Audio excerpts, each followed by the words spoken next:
Alors, je parlerai un petit peu de la myéloméningocèle, donc ce que par abus de langage on appelle spina bifida, mais aussi de ce qui est parfois moins connu et qui est parfois une demande d'interruption médicale de grossesse des couples, alors que ce sont des formes dont le pronostic est complètement différent.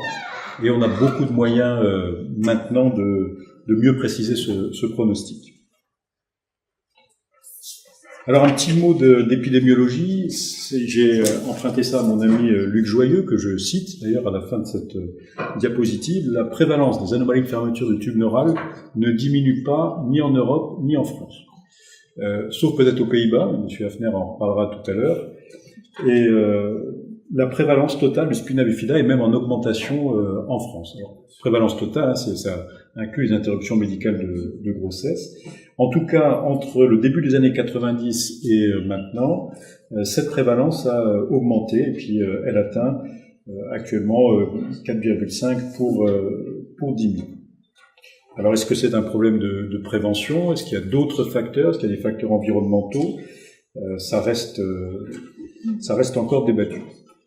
Alors, on va parler, mais peut-être un peu plus brièvement, de la myéloméningocèle. Voilà, donc la forme la plus grave et malheureusement la plus fréquente du spectre des spina bifida. Non-séparation de l'ectoderme cutané et de l'ectoderme neural. C'est une source de polyhandicap, bien entendu, et ça c'est très important. La gravité de ce handicap, elle est fonction du lieu, c'est-à-dire de la localisation de la malformation au niveau de l'axe spinal. On a assez régulièrement des gens qui sont en pleurs dans mon bureau en disant, ben voilà, cet enfant, il sera en fauteuil roulant, il sera, etc.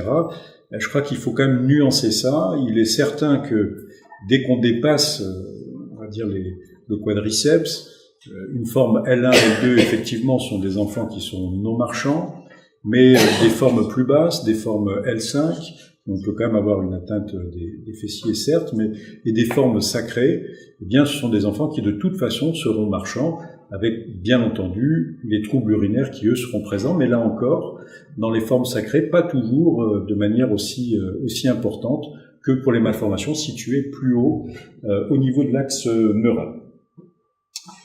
Effectivement, au pire, paraplégie, les troubles sphinctériens, bon, quasi constants, mais à des degrés parfois divers. L'hydrocéphalie, 80 à 85% des myéloméningocèles, des enfants qui naissent, sont hydrocéphales, ou s'ils ne le sont pas à la naissance, ils le deviennent 8 à 10 jours plus tard après la fermeture de la malformation. La malformation de Chiari de type 2, finalement, elle nous embête assez rarement. Il y a à peu près 10%, entre 6 et 10% des malformations de Chiari de type 2 qui finissent par être opérées. Alors je parle vraiment dans le cadre du myéloméningocèle, du spina bifida, et pas du tout de la malformation de Chiari de type 1, où là les choses sont complètement différentes. Donc finalement c'est quelque chose d'assez rare. Et puis là ce sera vraiment le rôle du neurochirurgien pédiatre de ne pas passer à côté des quelques indications chirurgicales. Alors effectivement, quelques différences, on le reverra tout à l'heure, entre ce qui se passe outre-Atlantique et en Europe. Les Américains opèrent beaucoup plus ces Chiari 2, mais nous en France, on n'a pas vraiment retrouvé d'argument à une attitude très systématique. Alors la myéloméningocèle, déficit osseux, musculaire, cutané des méninges, avec issue de LCS, en tout cas à la naissance. La moelle spinale, elle est bas implantée, mais elle est aussi dysplasique. Donc ça, c'est un message important, effectivement, notamment quand on parle de chirurgie in utero. On n'aura pas un enfant qui sera indemne de tout signe neurologique, parce que si on arrête un processus, on va dire, un peu morbide, qui va abîmer la moelle spinale de plus en plus, il n'empêche que, histologiquement, anatomiquement, le bout de cette moelle spinale reste dysplasique, donc pas fonctionnel à 100%. Alors voilà l'aspect à la naissance, avec ce qu'on appelle ici la plaque neurale. On a cette impression de deux hémimoelles. En brillance, l'arachnoïde, donc directement la méninge, et puis la jonction ici entre l'apocène et l'arachnoïde. Quand on va débuter une chirurgie, alors qu'elle soit in utero ou classiquement à la naissance, on va commencer par faire le tour de cette malformation et à séparer l'arachnoïde de cette peau saine pour après pouvoir atteindre la dure mère et puis refermer la dure mère. On referme même la moelle sur elle-même, c'est-à-dire vraiment avec un tout petit point séparé au 6-0 ou 7-0. On va refermer cette moelle sur elle-même, puis la dure mère, puis les plans musculo-aponeurotiques, puis la peau. On verra qu'en chirurgie fœtale, c'est un peu plus rapide que cela. Alors, vous voyez que j'étais assez rapide sur la myéloméningocèle, parce que bon, tout le monde connaît cette malformation grave, et puis je vais m'étendre un petit peu plus sur les autres anomalies de fermeture du tube neural qu'on voit beaucoup. Alors, ça reste des pathologies rares, mais enfin on en voit quand même très régulièrement en neurochirurgie pédiatrique, et on est impliqué dans la décision d'un couple, par exemple, qui demanderait via un CPDP un avis pronostic, diagnostic, et puis qui souvent a quand même l'arrière-pensée d'interrompre la grossesse. Alors, quelles sont ces malformations, ces anomalies de fermeture du tube neural? Les lipomes lombosacrés, qui sont les plus fréquents parmi eux, les limited dorsal myeloschisis, les LDM, on va les appeler comme ça désormais, parce qu'Albac vous en a déjà parlé, la méningocèle, alors, qui elle est une malformation extrêmement bénigne, mais extrêmement rare aussi, les diastématomyélies, c'est-à-dire les moelles doubles, les kystes neurantériques et sinus dermiques, je n'ai pas prévu d'en parler, sauf question particulière. Et je vais commencer par quelles sont les circonstances de diagnostic. Alors c'est vrai que là, je me place plus du point de vue du clinicien qui voit l'enfant à la naissance, d'un dépistage qui n'a pas forcément été fait en anténatal. Les circonstances de diagnostic, c'est quoi? C'est d'abord la peau. Ce sont les stigmates cutanés en région lombaire ou en région sacrée, lombosacrée, sur la ligne médiane. Qu'est-ce qu'on peut retrouver? On peut retrouver un hémangiome isolé, donc sur la ligne médiane. Alors vous me direz, c'est bien banal, c'est vrai, mais enfin il faut quand même être prudent, parce que il y a une valeur prédictive positive. Alors de quoi? Une VPP d'une lésion neurochirurgicale sous-jacente qui peut aller jusqu'à 0,2. Pour d'autres études, rien que sur un simple hémangiome isolé, 18% de malformations sous-jacentes qui relèvent d'une intervention neurochirurgicale. Donc c'est quand même pas rien. Cet hémangiome, il a d'autant plus de valeur en termes de lésions potentiellement neurochirurgicales sous-jacentes s'il est associé à quoi? À une touffe de poils, à une déviation du pli interfessier, à un lipome sous-cutané, voire à l'orifice des sinus dermiques. Le LDM, on verra que le LDM, il se voit parfaitement à la naissance, une malformation qui est épithélialisée, sauf dans le cas très exceptionnel qui vous a été présenté tout à l'heure. L'appendix caudalis, donc c'est des petites queues en tire-bouchon, c'est assez rare, mais c'est très souvent un arbre qui cache la forêt, c'est-à-dire qu'il y a très souvent un lipome du phylum sous-jacent.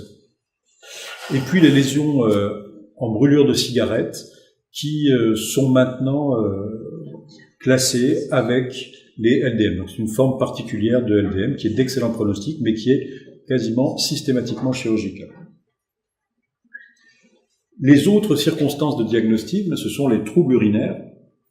Troubles urinaires avec au maximum une vessie neurologique, bien que ce soit quand même très, très rare, en tout cas initialement.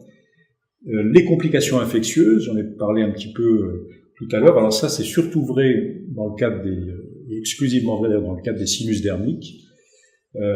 Et puis, le syndrome de moelle attachée. Et ce syndrome de moelle attachée, c'est vraiment la clinique de toutes les malformations que je vous ai citées, que je vous détaillerai un petit peu au fil de l'exposé. Qu'est-ce que le syndrome de moelle attachée? Ce sont des troubles progressifs. Troubles progressifs, alors on estime qu'il y a à peu près 20% des enfants qui naissent avec déjà un certain nombre de troubles neurologiques, donc ce qu'on appelle des troubles congénitaux. Après, à nous de voir si ces troubles, si on les considère comme évolutifs ou non, si on décide de les surveiller. Généralement, c'est le cas.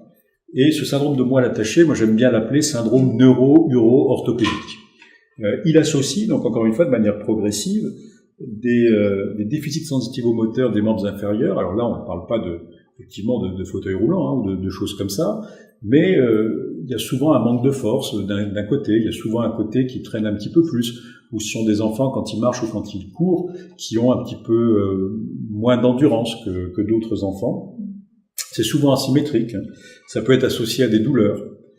Et puis des troubles urinaires, alors des troubles urinaires qui peuvent aller jusqu'à la vessie neurologique avec nécessité d'un cathétérisme 6 fois par jour. Alors encore une fois, c'est très rare au diagnostic, mais ça peut le devenir sur une évolution qui serait méconnue.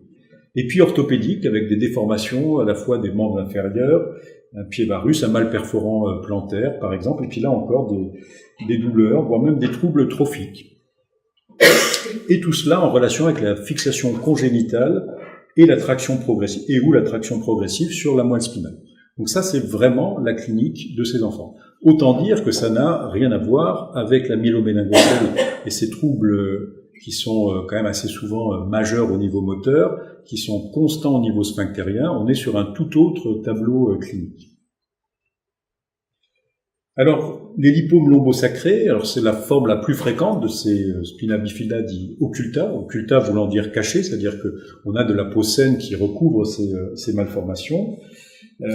Séparation qui s'est faite prématurément entre le tube neural et l'ectoderme, en tout cas avec l'ectoderme du tube neural et l'ectoderme cutané, ce qui laisse en fait une ouverture postérieure au niveau rachidien. Cette ouverture va être colonisée par les éléments du mésoderme et essentiellement par de la graisse. Les conséquences, on l'a dit, mais encore une fois, ça c'est vraiment valable pour toutes les malformations que je vais citer. Syndrome de moelle attachée, possible. Il y a des lipomes qui restent totalement asymptomatiques toute la vie des gens, il faut le savoir aussi. Néanmoins, sur les deux plus grosses études, qui sont celles de Londres et celle de Necker, il y a celle de Pang aussi aux États-Unis, on a 40% de détérioration neurologique à 10 ans. Donc effectivement, la question de la chirurgie peut se poser. Évidemment, ça fait partie du discours qu'on tient à la famille. Les déficits neurologiques sont encore une fois progressifs, et quand on suit les enfants dans le cadre d'une consultation pluridisciplinaire, comme c'est le cas à l'hôpital d'enfants, donc c'est tous les lundis, et s'il y en a qui sont intéressés, c'est tous les deuxièmes lundis de chaque mois, on dépiste sans trop de soucis les enfants ou les adolescents d'ailleurs, qui évoluent vers ces troubles neurologiques progressifs. Donc voilà comment se présente un lipome lombosacré avec la déviation du pli interfessier. Alors, ils peuvent être le plus souvent médians, ils peuvent être aussi discrètement paramédians. Là, un lipome qui est associé à un hémangiome, donc on a dit, ce sont des signes qui font suspecter très fortement, et notamment leur association à un dysraphisme spinal sous-jacent. Ici, un lipome avec une érosion cutanée, ça c'est une ulcération, c'est pas très fréquent. Et ces lipomes, alors pourquoi dans un lipome on peut avoir ce syndrome de moelle attachée? Il y a 3 raisons en fait. Alors, pardon, l'étiologie, on va dire, voilà, la cause des signes neurologiques dans le lipome, la moelle attachée. Tous ces lipomes ont une moelle base insérée qui est souvent fixée à la partie postérieure par le lipome. Et bien effectivement, donc on a le classique syndrome de moelle attachée, donc syndrome neuro-uro-orthopédique progressif dont j'ai parlé. Certains ont également une myélodysplasie, c'est-à-dire que la moelle au niveau distal est de toute façon, quoi qu'on fasse, ne sera pas fonctionnelle à 100%. Donc ça, il faut jamais l'oublier. Et là, pour les lipomes, c'est 22% des enfants qui naissent avec des troubles neurologiques qu'on considère comme congénitaux et très probablement liés donc à cette petite myélodysplasie distale. Elle est moins importante que dans les myéloméningocèles, mais elle existe aussi. Et puis, ça fait 7 ou 8 ans qu'on en est certain. Avant, c'était quelque chose qu'on rejetait totalement, mais l'effet de masse du lipome lui-même est important et peut concourir aux troubles neurologiques. C'est pourquoi, contrairement à ce qu'on faisait il y a une dizaine d'années dans la chirurgie de ces lipomes, elle est devenue beaucoup plus compliquée, parce que le but c'est d'ôter le plus possible de lipomes. Avant, ce qu'on faisait, c'était on décrochait la moelle, on décrochait le plus possible les racines latéralement, et on s'arrêtait là, parce que commencer à ôter le lipome, ça peut être dangereux, il y a toujours des racines qui se promènent un petit peu, alors que, bon, elles sont quand même le plus souvent à la partie postérieure. Aujourd'hui, on en est certain, et ça a été parfaitement montré dans la littérature. L'histoire, on va dire, modifiée de ces enfants par la chirurgie n'est pas la même, elle est bien plus favorable quand on arrive à ôter un maximum de lipome versus simplement décrocher la moelle spinale. Alors ces lipomes, ils peuvent être de deux sortes. Ils peuvent être uniquement au niveau du phylum terminale. Alors là, tout le monde est d'accord, la chirurgie ne se discute pas, elle est prophylactique, elle a montré qu'on modifiait l'histoire naturelle et qu'on avait beaucoup moins, c'est pas zéro, mais beaucoup moins de syndrome de moelle attachée. Et puis les lipomes du cône médulaire, où là, il y a une controverse importante entre ce qui se passe en France, et y compris en France, entre certains services, et ce qui se passe outre-Atlantique et au Japon. Schématiquement, en France, on est plutôt sur une attitude de surveillance, mais surveillance serrée, hein, parce que, encore une fois, 40% de détérioration neurologique à 10 ans, si vous le perdez de vue, l'enfant, ça peut être embêtant. Versus une libération de la moelle et des racines et du lipome systématique, donc États-Unis et Japon. Alors, c'est une chirurgie assez particulière, assez difficile, mais néanmoins passionnante. Alors, voilà deux images d'un lipome lombosacré. Donc, quand on a un petit peu l'habitude, on arrive en disséquant à faire le distinguo entre la graisse sous-cutanée et la graisse qui appartient au lipome. Elles sont un tout petit peu différentes. Il y a un plan de clivage qu'on va réussir à trouver. On va isoler cette graisse du lipome et puis on va, comme ça, petit à petit, s'enfoncer. Il y a toujours un défect au niveau du fascia lombaire. Il faut identifier ce défect et à partir de là, ouvrir un peu plus ce défect et poursuivre la dissection jusqu'au niveau des vertèbres. Ces vertèbres, selon, je veux dire, là jusqu'où va ce lipome, il va falloir faire ce qu'on appelle une laminotomie. On n'a pas le droit d'enlever l'arc postérieur des vertèbres chez l'enfant comme on le ferait chez un adulte. Là, on est obligé de les découper une à une et puis de les reposer, de les refixer en fin d'intervention pour limiter les troubles de la croissance rachidienne. Et vous voyez ces vertèbres, ici il y a 4 vertèbres qui ont été enlevées et elles sont soulevées un peu comme une carapace de homard vers le haut et on va ensuite poursuivre au niveau, voilà la dure mère ici, poursuivre le lipome au niveau de la dure mère pour petit à petit l'ôter. Un autre exemple, vous voyez ici la dure mère ouverte, là le point de pénétration dural du lipome. Donc là, il a fallu prolonger l'ouverture, parce qu'il faut vraiment aller le chercher du bout jusqu'au niveau du cône médulaire. Ce que vous voyez ici sont les racines de la queue de cheval, on est en L4, L5 et puis S1, et puis le lipome ici, donc qui fixe la moelle. D'ailleurs, quand on coupe ce lipome pendant l'intervention, on voit la moelle qui... Alors, elle ne va pas remonter, effectivement, sur l'IRM, on ne le voit pas, mais on a vraiment physiquement cette sensation de libération de la moelle spinale. Alors bon, petit à petit, sous microscope, on va petit à petit libérer le lipome. Donc là, je l'avais libéré depuis le début. Vous voyez on voit beaucoup mieux ici les radicelles de la queue de cheval, la dure mère qui est suspendue, et à ce niveau-là, on notait une pénétration en fait du lipome dans le cône médulaire. Et là, il faut s'arrêter parce qu'effectivement, là, si vous allez 1 mm trop loin, on est dans du tissu hautement fonctionnel. Donc là, on s'arrête, mais la décompression médulaire est largement réalisée.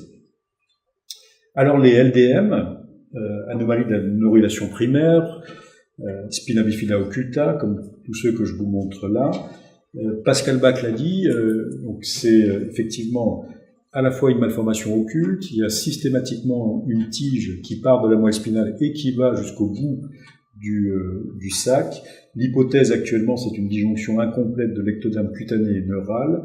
Il y a toujours une moelle attachée, donc c'est une malformation qui est immensément moins grave que la myéloméningocèle, mais on doit quand même prévenir les familles de cette possibilité de syndrome de moelle attachée, donc symptomatique. Il y a 2 formes, il y a les formes saculaires, donc qui sont les plus fréquentes, et puis les formes non saculaires. Et actuellement, les lésions en brûlure de cigarette, on les considère comme des LDM à forme non saculaire. Donc les images que vous avez déjà vues, qui sont assez typiques, mais c'est quand même des diagnostics qu'on redresse assez régulièrement, notamment vis-à-vis des deuxièmes avis qu'on a parfois de part des gens qui viennent des régions limitrophes avec proposition d'interruption médicale de grossesse et un discours qui parfois a été extrêmement négatif sur ce type de malformation. Alors voilà comment ça se présente. Donc ça, c'est effectivement le jour de l'intervention. C'est une masse souvent assez importante, lombaire. C'est pas un lipome, c'est vraiment le LDM. L'aspect échographique donc typique, hein, ce sac qui contient du liquide cérébrospinal, et puis cette petite tige. Alors l'idéal est de pouvoir couper cette petite tige hein, pour bien libérer la moelle spinale. De temps en temps, au bout de la tige, dans la portion qui est proche de la moelle spinale, on a quelques racines ou radicelles, donc il faut quand même se méfier. C'est pas toujours aussi simple que ça. Donc voilà ces lésions en brûlure de cigarette qui sont montrées quand même de temps en temps. Donc ces lésions-là, ça cache toujours quelque chose. Là, on a toujours un dysraphisme spinal, très souvent chirurgical, sous-jacent. Et voilà l'aspect péropératoire. Donc, on part de cette malformation, un tractus fibreux qui vient ici, vous voyez, qui pénètre dans la dure mère jusque-là, qui se poursuit au niveau dural, qui va fixer la moelle spinale, et puis ici, comme tout à l'heure, donc cette carapace qui correspond aux lames et aux épineuses des vertèbres qui ont été découpées et qui sont pédiculisées vers le haut, qui seront patiemment refixées lame après lame en fin d'intervention. Une autre forme, bon, qui n'est pas fréquente, enfin on en voit quand même quelques-unes par an, les diastématomélies. Alors quand vous avez la chance de voir ça, alors là vous pouvez faire très savant, c'est une image qu'on dit en queue de faune, cet animal de la mythologie, et là vous êtes absolument certain, c'est pathognomonique d'une diastématomélie sous-jacente. Donc cette pilosité en queue de faune, la diastématomélie, donc on peut la retrouver au niveau dorsal, dorso-lombaire, ce sont des moelles qui sont basses, hein, et puis parfois, exceptionnellement, mais on l'a déjà vu aussi, au niveau cervical, où elles ont d'ailleurs un pronostic excellent. Alors c'est une division de la moelle, donc qui va se diviser par un éperon qui est soit osseux, soit cartilagineux, soit fibreux. Donc il va y avoir division de la moelle qui va se reformer un ou deux segments vertébraux en dessous. Alors là aussi, syndrome de moelle attachée possible, et puis spasticité possible. Ces deux hémimoelles, elles vont fonctionner, mais il y en a toujours une qui va fonctionner un peu mieux que l'autre. Donc là, la chirurgie, alors bon, il y a quelques écoles un peu différentes, enfin pour nous, elle est systématique.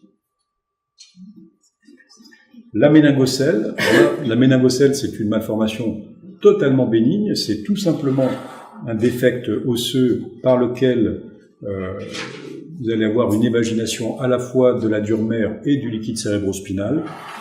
Là, c'est le cas le plus simple, c'est excision à la naissance, fermeture de tous les plans.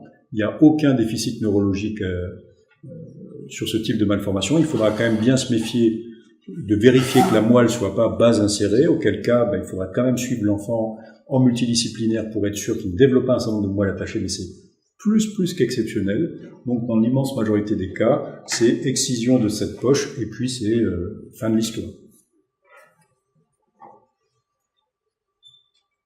Alors en conclusion, donc cette suspicion, on va dire pour le neurochirurgien pédiatre, elle est clinique le plus souvent.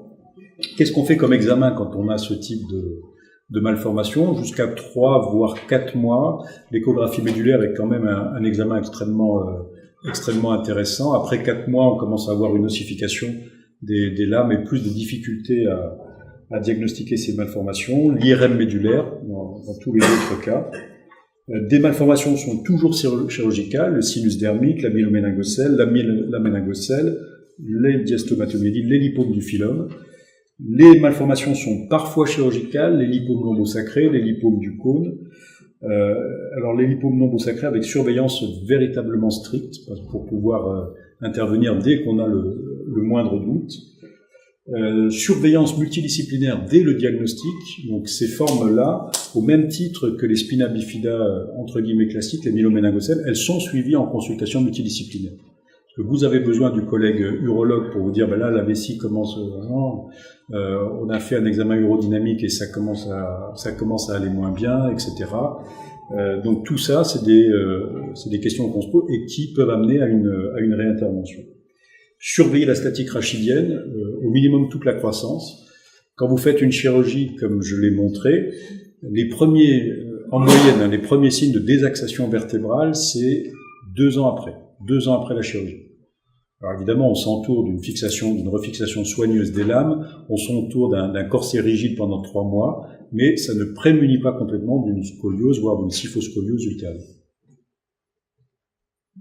Et puis j'en profite pour reparler de cette consultation multidisciplinaire, parce que véritablement, là évidemment je vous donne le point de vue du neurochirurgien, mais tous les collègues sont nécessaires, à la fois du dépistage radiologique, mais aussi les collègues orthopédistes, viscéraux et urologues sont souvent les mêmes. Médecins éducateurs, il y en a un certain nombre dans la salle, neurochirurgien pédiatre, infirmière spécialisée dans les sondages. Voilà, je vous remercie de votre attention.